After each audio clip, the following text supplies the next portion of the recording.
In the end, Bill Brady did not wait for the final vote count. He conceded defeat in the race for governor. Good evening, I'm Bob Surratt. And I'm Marianne Murciano. Robin Robinson is off tonight. Also, Governor Quinn joins us to talk about the election and lunch with Senator Brady. Plus, Rod Blagojevich. The Democrats took a beating on Tuesday because the Democratic leadership, and in particular the president, failed to fix the economy. You can't pin that on Nancy Pelosi. Blagojevich talks to Fox Business about who won and who lost, and whether he's still hoping to get back in the game. Then at 9:17, apparently some aren't loving it. The buzz on the anti-McDonald's commercial, who's behind it, why Chicago is a target, and Mayor Daley's possible involvement. Plus, he hasn't been able to shake his poster child for bad behavior image, despite years of being clean.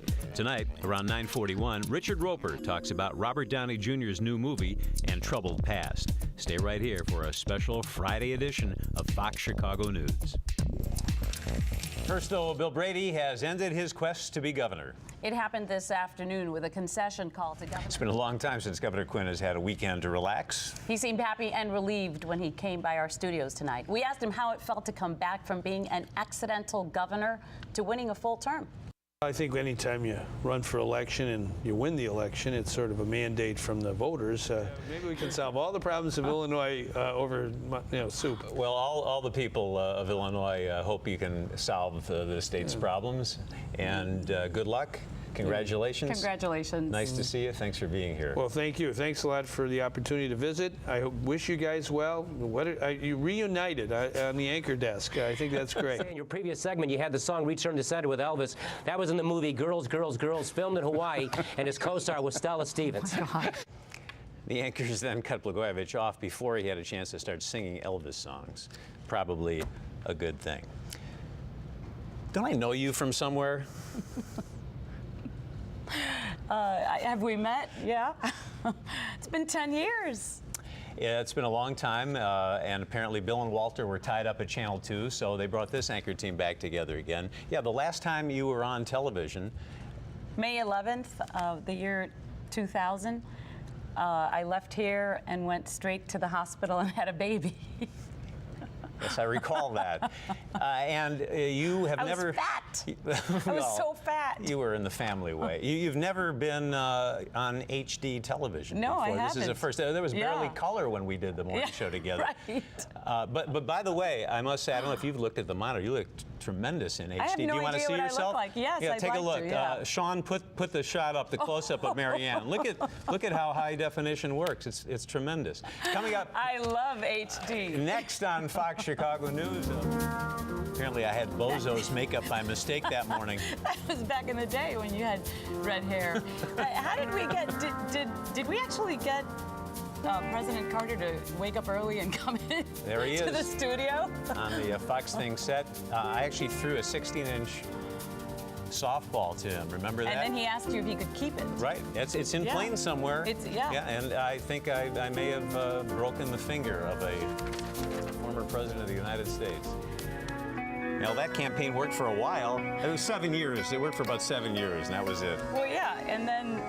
They fired us. And then they fired us. That's exactly what happened.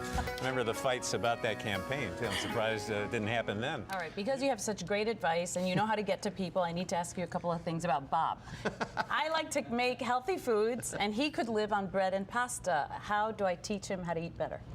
Well, the problem with bread and pastas is that you think you're being filled. They're bromelated. They've been processed. They don't have any of the key nutrients. They strip away the bran and the key elements of the grain that used to have nutrient benefits for humans.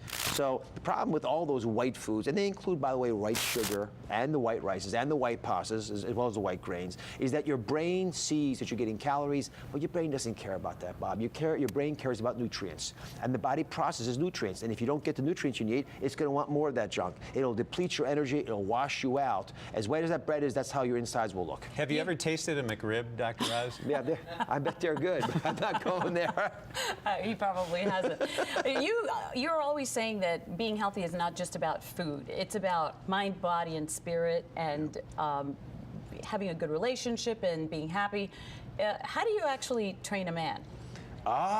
It's a good question. Aren't we out of time yet yes. for this segment? I want to find that out from you, actually, because Trading Bob is a whole separate issue. But let's talk about men in general. The big issue with men is they have to see it written down. I'll tell you, my wife has been talking to me for our entire 25 years of blissful marriage and trying to understand how to get my mind to work well, the best way to do it, and she wrote a book so I could read it and understand it. That's what I suggest you do for Bob. Write it down. Don't talk into his ear. Force it to him.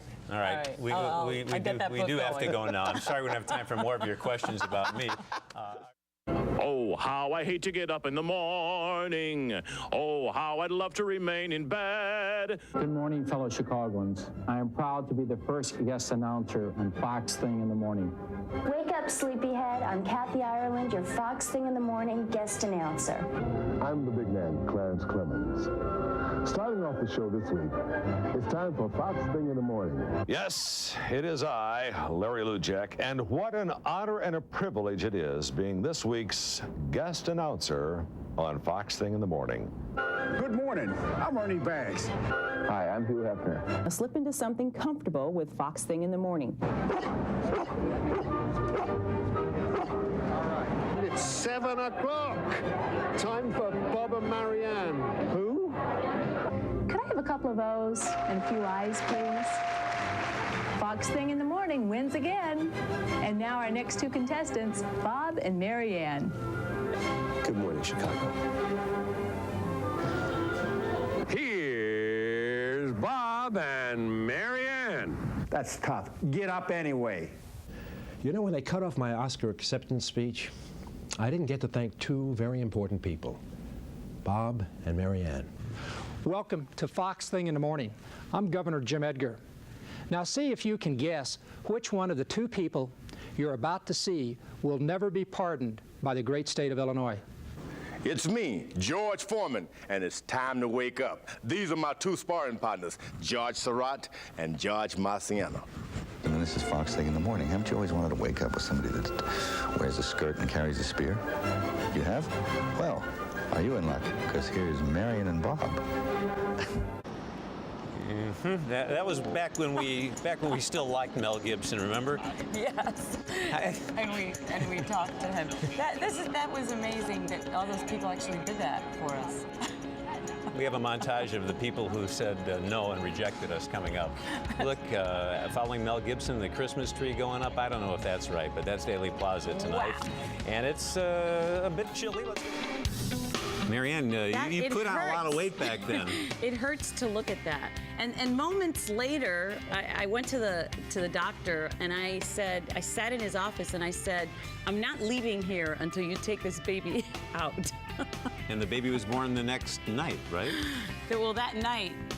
That night? Well, it was, yeah, it's the next morning, but it was like 1 o'clock in the morning. So it was just a few hours later. Setting a bad precedent for a lot of employees working right up to the due date.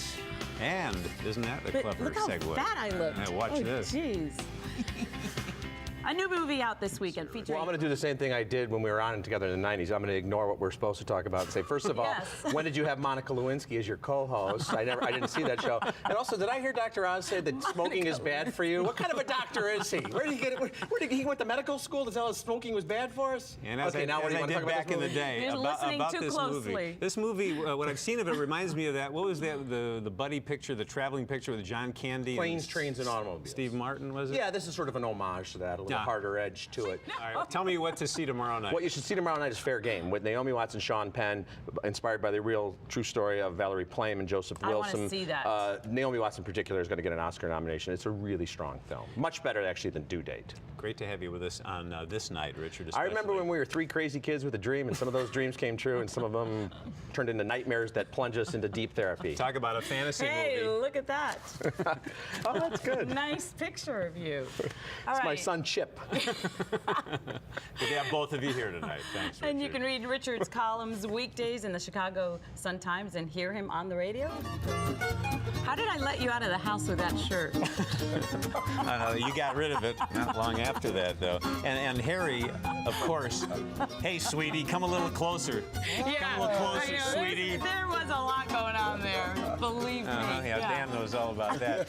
Big party tonight, huh? Wait, hold on. Was that a dashiki that you had on? I have to know. Oh, a fake one. Okay. All right. It was very fake and very bad. There you go. I didn't know what it was. Very 85-like, huh? Yes, it was bad for the 90s. One more thing now from the Fox Thing dumpster of memories. 3 random clips from the 90s. You'll see a former president talking Chicago softball with us. Also, a typical morning chat on the old show with a little embellishment by our crew. But first, Michael Jordan. Remember when everyone was constantly asking him whether he'd leave if Phil Jackson or Scottie Pippen didn't re-sign with the Bulls? For weeks, reporters were asking him the same questions about his future. So one day, we decided to go to the United Center and switch roles with Michael. I want to ask both of you guys a question. Would you ever work for another TV station? We'll just have to see what happens. Oh. Well, are you retiring anytime soon, or is this your last season with Fox? Look, I've said this over and over again. If they want the entire morning team back, then I'll come back. So if Bruce Wolf leaves, would you guys leave as well? No comment. Well, you guys are really tough. Can I have your autograph? After the show. Sure. So you heard it from these two. It's not hard being Michael Jordan. I hope one day the Fox Things softball team can play the Jimmy Carter team. You don't want to do that. Oh, yes, we do. Are all games played in planes? That's right. All games. We'd be delighted to have Fox come down and spend a day in planes. You'd almost double the population. So the thing with the mugs, everybody on television has to have a mug, and they're getting bigger and bigger and bigger. You notice that? The mugs are getting to be like giant size. Yeah. And then here's the other thing I was thinking about. The TV hosts always have to be drinking. Well, can't they get a drink of water before the show? I mean, it's so ridiculous. What, are they dying of thirst? They have to come on TV and drink water? Just do. Yeah, next thing you know, they're going to be eating sandwiches out here. There'll be sandwiches and steaks. Yeah, it's the darndest thing, isn't it? So that's what was going on. Art Norman, I think, was on in the morning back then, wasn't it? Oh, yeah. That's what Well, it it's time to put the fruit bowl away again. Oh, yeah. It's real fruit, by the way. Thanks for being with us tonight. Marianne, nice to see you again. Yeah, and let's do it again in 10 years. Okay. Want to do that? 2020, it's a date.